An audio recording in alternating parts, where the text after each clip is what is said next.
ابو بردہ رضی اللہ تعالیٰ عنہ اپنے ساتھیوں کے ساتھ بیٹھے ہوئے شراب کی مجلس گرم ہے، شراب کی مجلس کے اندر بیٹھے ہوئے اس وقت تک شراب حرام نہیں ہوئی تھی، یہاں تک کہ اچانک حضور کی یاد آ گئی، اپنے شراب کا پیالہ نیچے رکھا اور آپ علیہ الصلوۃ والسلام کا دیدار کرنے کے لیے چلے۔ جب آپ علیہ الصلوۃ والسلام کی مجلس میں پہنچی تو آسمان سے آیتیں اتر گئی اور آپ علیہ الصلوۃ والسلام قرآن کی تلاوت کر رہے اور شراب کے حرام ہونے کی آیتیں پڑھ رہے۔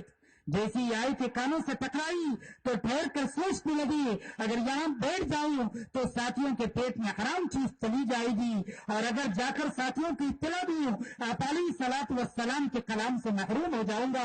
لیکن سوچ کر فیصلہ کیے چلنا چاہیے اور اپنے ساتھیوں کو جا کر بتانا چاہیے۔ چنانچہ ساتھیوں کے پاس پہنچ کر قرآن کی آیتیں سنائی کہ اللہ پاک نے شراب کو حرام کر دیا ہے۔ جیسی آیتیں کانوں سے ٹکرائی تو انہوں نے یہ نہیں کہا کہ بعد میں اس حکم پر عمل کر لیں گے، ہونٹوں سے لگے ہوئے شراب کے پیالے کو نیچے رکھ کر کہا، ہمارے اللہ اور ہمارے نبی ہمارے لیے جو پسند کر لے ہم بھی اس کو اپنے لیے پسند کرتے۔ یہ اللہ کی ذات کے تعلق کا نتیجہ ہوتا ہے۔ جب دل میں اللہ کی ذات کا تعلق آتا ہے تو احکامات زندگیوں کے اندر آتی ہے، زندگی صاف ستھری چلتی ہے، عزتوں کا تعلق اسلام سے جڑ جاتا ہے، زندگی کا تعلق دین سے جڑ جاتا ہے۔ ابھی ہم یہ سمجھ رہے ہماری عزتیں چیزوں کے ساتھ جڑی ہوئی ہے، نہیں، ساری عزتوں کا نظام اللہ پاک نے دین کے ساتھ جوڑا ہے۔ اگر زندگی میں دین نہیں ہے تو پوری دنیا کے اسباب حاصل کر کے عزت حاصل نہیں کر سکتی۔ اگر اللہ کی ذات علی کا تعلق ہے، دین اسلام ہے، تو سارے نقش ذلت کے اللہ رب العزت اس میں سے عزت نکال کر بتائیں گے۔ عمر رضی اللہ تعالیٰ نے بیت المقدس فتح کرنے کے لیے جا رہی، جب قریب پہنچی تو ابو عبیدہ بن جراح رضی اللہ تعالیٰ نے کہا، امیر المومنین، عیسائی دنیا آپ کا دیدار کرنے کے لیے آ رہی ہے، آپ پرانا لباس پہنے ہوئے، بہتر ہے کہ آپ ترکی جبہ پہن لے اور اچھی سی ایک سواری پر آپ سوار ہو جائے۔ چنانچہ ابو عبیدہ بن جراح کی بات مان کر نیا لباس پہن لیے اور ترکی گھوڑے کے اوپر سوار ہو گئے۔ تھوڑی دیر کے بعد فرمایا، اے ابو عبیدہ، میرا پرانا لباس لاؤ اور پرانی سواری لاؤ۔ پرانا لباس پہنے، پرانی سواری پر سوار ہوئے، پھر صحابہ کی طرف متوجہ ہو کر فرمایا، جب میں نے نیا لباس پہنا اور نئی سواری اختیار کی تو اس وقت مجھے اپنا دین بدلتا ہوا نظر آ رہا۔ جب لباس بدل گیا، سواری بدل گئی تو مجھے اپنا دین بھی بدلتا ہوا نظر آ رہا تھا۔ اس کے بعد ایک جملہ سنایا، انا كنا اذل الناس اعزنا الله بالاسلام وان نطلب العز بغیر اعزنا الله يذلنا الله تعالی۔ غور سے سنو، ہم روئے زمین پر ذلیل تھے، اللہ نے ہم کو اسلام کے ذریعے سے عزت عطا فرمائی۔ اگر ہم اسلام کے علاوہ سے عزت تلاش کریں گے تو اللہ پاک ہم کو دوبارہ ذلیل کر دے۔ ساری عزتوں کا رشتہ اللہ نے اسلام کے ساتھ جوڑا ہے، چیزوں کے ساتھ عزتوں کا تعلق نہیں ہے۔ چیزیں استعمال کرنا منع نہیں ہے، لیکن ہمارا مقابلہ اور ہمارا گمان یہ ہو گیا ہے کہ عزتوں کا تعلق چیزوں سے جڑا ہوا ہے۔ نہیں، ساری عزتوں کا تعلق اسلام سے جڑا ہوا ہے، ساری عزتوں کا تعلق سنتوں سے جڑا ہوا ہے کہ زندگیوں کے اندر آپ علیہ الصلوۃ والسلام کے طریقوں کو زندہ کیا جائے۔ آج مسلمان کو دیکھ کر پہچاننا دشوار ہے، سلام کرنے کے لیے سوچنا پڑتا ہے، پتہ نہیں یہ مسلمان ہے یا کسی غیر مذہب پر عمل کرنے والا ہے۔ دوستو، آج ہم کو اللہ نے اختیار دیا تو ہم اپنے ہاتھ سے ہمارا اور غیروں کا جو امتیاز تھا، یعنی سنتوں پر عمل کرنا، ہم نے اپنے ہاتھ سے اس امتیاز کو مٹا دیا ہے۔ حضور اکرم صلی اللہ علیہ وسلم کی سنتوں پر عمل کیا جائے تو ہمارے اور غیروں کے درمیان میں امتیاز رہتا ہے۔ ہم کو دیکھ کر پہچانا جاتا ہے کہ یہ مسلم لباس میں مسلمان نظر آ رہا ہے۔ دنیا کی غیر قومی اپنے مذہب کے طریقوں پر عمل کر رہی ہے، لیکن مسلمان سنتوں کا جنازہ اٹھا دے رہے، زندگیوں سے سنتیں جدا ہو رہی ہے۔ صحابہ اکرام ایک ایک سنت کو چھوڑنا گوارا نہیں کرتے تھے۔ حضرت عمر رضی اللہ تعالیٰ نے بیماری کے حالت میں ایک نوجوان عیادت کے لیے پہنچے، جب وہ عیادت کر کے جانے لگے تو حضرت عمر نے ان کا ہاتھ پکڑ کر کہا، اے اللہ کے بندے، کیا تجھے اس بات کی خبر نہیں ہے کہ تیرے نبی کی سنت ٹخنے سے اوپر کپڑے پہننا ہے اور تیری چادر ٹخنے سے نیچے جا رہی؟ ایک سنت کا چھوٹ جانا گوارا نہیں ہوا, ایک سنت کو چھوڑ دینا مناسب نہیں سمجھتے تھے, ایک ایک سنت پر عمل کیا کرتے تھے. زمانے کے کتنے بڑے اللہ والے شاہ مولانا الیاس صاحب رحمۃ اللہ علیہ اخیر وقت میں چارپائی کے اوپر لیٹے ہوئے, یہاں تک کہ جسم میں حرکت نہیں پائی جاتی تھی. نماز کا وقت ہوا تو جماعت سے نماز پڑھنے کے لیے ساتھیوں سے کہا میری چارپائی کو لے جا کر صف کے اندر رکھو تاکہ میں جماعت کے ساتھ نماز پڑھوں. زمانے کے بڑے عالم صاحب تھے, انہوں نے کہا اتنی زیادہ زحمت کی کیا ضرورت ہے, آپ بیمار ہیں, اللہ نے آپ کو رخصت دیے, آپ یہیں سے نماز ادا فرما لے. تو نگاہ بڑھ کر دیکھ کر فرمانے لگی ارے میاں پوری زندگی بھر میں ایمان کی حفاظت کرتا رہا, اب مرتے مرتے تم مجھے منافق بنانا چاہتے ہو, اب مرتے مرتے تم مجھے منافق بنانا چاہتے ہو. نبی کی ایک سنت کو چھوڑ دینا گوارا نہیں کیے. زمانے کے بڑے اللہ والے مولانا عبد القادر صاحب رائے پوری رحمت اللہ علیہ اخیر وقت میں ہاتھوں پیروں میں حرکت نہیں تھی, یہاں تک کہ خادم وضو کیا آیا کرتا تھا. جب خادم نے وضو کرایا تو وضو کے اندر داڑھی کا خلال کرنا سنت ہے. خادم کو یاد نہیں رہا, داڑھی میں خلال نہیں کیا, چہرے کا رنگ بدل گیا, بے چینی ظاہر ہو گئی, ہاتھوں میں تو طاقت نہیں پائی جاتی تھی. اپنے خادم کا ہاتھ پکڑے, ہاتھ پکڑ کر اٹھا کر اپنی داڑھی میں رکھ لیا, یہاں تک کہ خادم کا ہاتھ داڑھی کے اندر ہے اور اسی حالت کے اندر دنیا سے رخصت ہو گئے. آخری وقت ہے, زندگی کا آخری وقت ہے, لیکن ایک سنت کو چھوڑ کر زندگی گزارنا گوارا نہیں ہوا. آج مسلمان کو دیکھ کر پہچاننا دشوار ہے کہ اس کی زندگی سے سنتیں جدا ہو گئی. جب جمعہ آتا ہے تو اس دن مسلمان سنتوں کے اختیار کرتے, جب عید کا موقع آتا ہے تو اس وقت نظر آتا ہے کہ یہ مسلمان اس محلے کے اندر رہتے نہیں. مسلمان تو اس کو کہتے ہیں جس کی زندگی سے اسلام چھلکتا ہو. علماء نے یہاں تک کہا آج ہم نے اسلام کو ختم کر دیا ہے, اس وجہ سے غیر اسلام کی طرف متوجہ نہیں ہے. اگر غیر عملی اسلام کو دیکھتے تو ہمارے عملی اسلام کو دیکھ کر اسلام کی طرف متوجہ ہو جاتے. ضرورت ہے ایک ایک سنت کو علماء سے معلوم کیا جائے اور ایک ایک سنت کو جان جان کر اس پر عمل کیا جائے. امام زین العابدین رحمت اللہ علیہ اپنے خادم سے فرمانے لگے میرے لیے ایک لباس تیار کرو تاکہ اس لباس کے اندر میں ضرورت سے فارغ ہوا کروں. ایسا ہو سکتا ہے کہ ضرورت میں بے احتیاطی سے کچھ خطرے وغیرہ لباس پر پڑ جائے جس کی وجہ سے نماز میں خلل ہو جائے. تو کم عمر آپ کا بیٹا سامنے بیٹھا ہوا تھا, فوراً ہاتھ پکڑ کر کہا ابا جان جو کام نبی نے نہیں کیا وہ کام آپ کیوں کر رہے ہیں.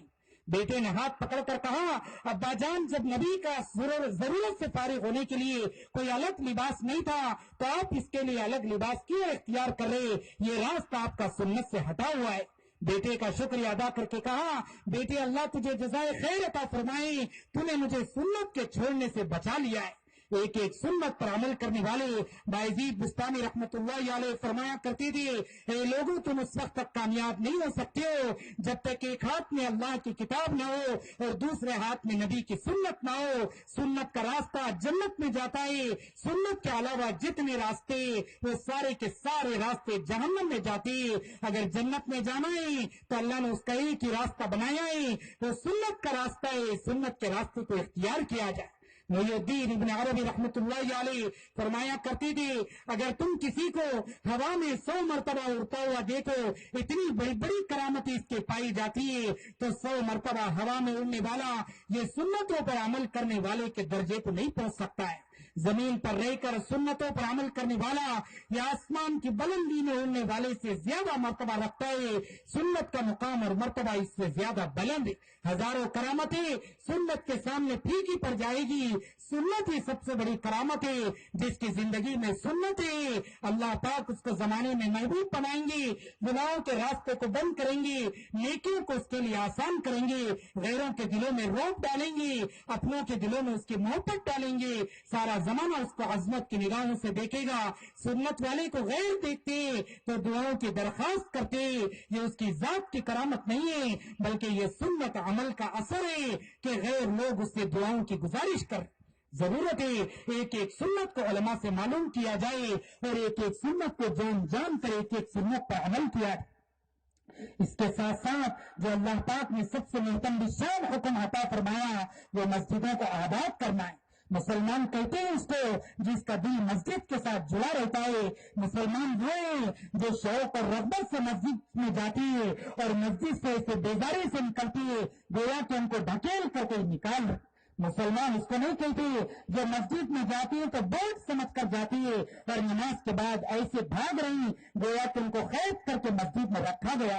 آج مسلمانوں کے دل ایسے ہو گئے مسجد میں جانے سے غم ہوتا ہے اور جیسے ہی نماز ہو جائے ایسے مسجد خالی ہو جاتی ہے گویا کہ مسجد میں کوئی رہتا ہی نہیں.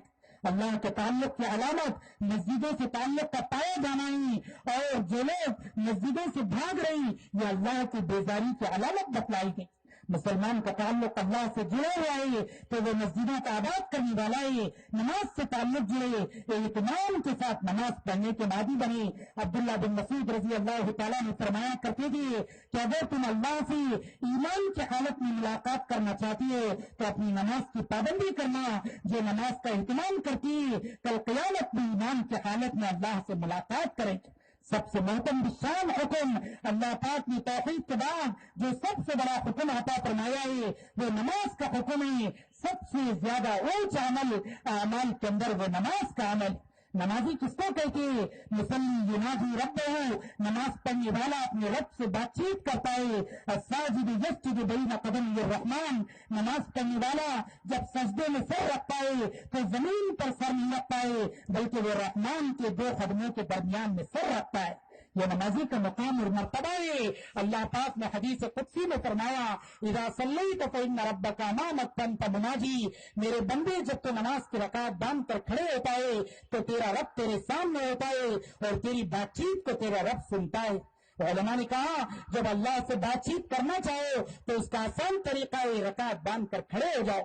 جن کا تعلق نماز سے ہے شیخ رحمت اللہ علیہ نے نقل کیا ایک بزرگ پوچھنے لگے کیا جنت میں نماز ہوگی؟ لوگوں نے ان کو جواب دیا جنت تو بدلے کی جگہ ہے وہاں نماز کیوں ہوگی؟ تو وہ افسوس کر کے کہنے لگے اگر جنت میں نماز نہیں ہوگی تو ہمارا وقت کیسے گزرے گا؟ نماز کے بغیر وقت کا گزارنا دشوار ہے. نماز سے اتنا تعلق ہے نماز کا اہتمام کیا جائے، نماز کو پابندی سے پڑھا جائے، تکبیر اولیٰ کے ساتھ پڑھا جائے، جماعت کے اہتمام کے ساتھ پڑھے، اپنی نماز کو حالات کے تابع نہ بنائے.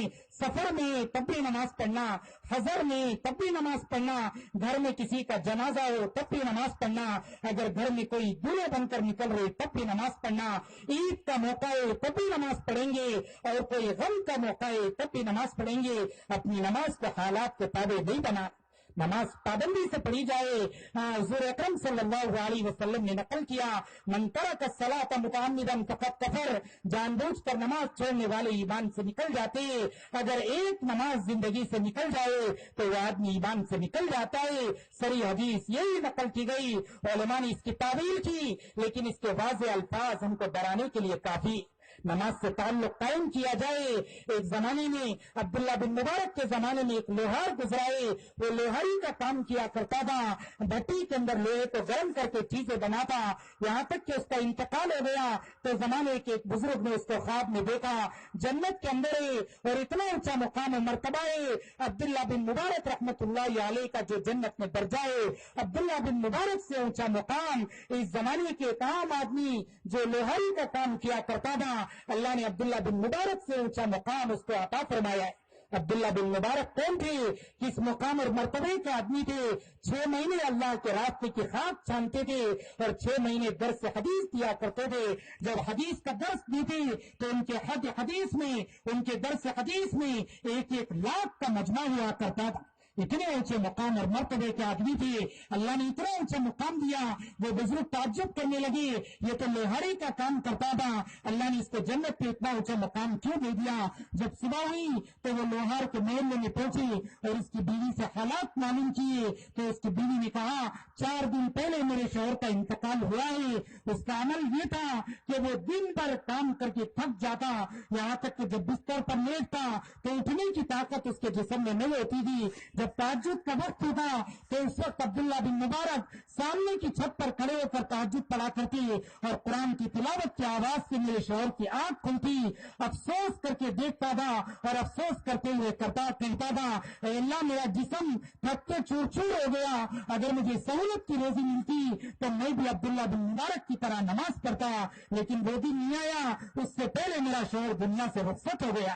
ایک تو اس کا یہ عمل تھا، دوسرا عمل یہ بتلایا لوہے کو آگ کے اندر گرم کرتا، قریب ہوتا اپنی ہتھوڑی کو اٹھا کر لوہے پر مارنا چاہتا، یہاں تک کہ ایسے وقت میں اللہ کا منادی آواز لگاتا، اللہ اکبر اللہ اکبر، اللہ کے منادی کی آواز کانوں سے ٹکراتی تو لوہے پر اپنے ہتھوڑے کو نہیں مارتا بلکہ اس ہتھوڑے کو پیچھے چھوڑ کر یہ کہتا تھا میرے اللہ مجھ کو اپنی طرف بلائی، پھر بھی میں اپنے کام میں مشغول ہو جاؤں، اتنی طاقت میری زندگی میں نہیں پائی جاتی۔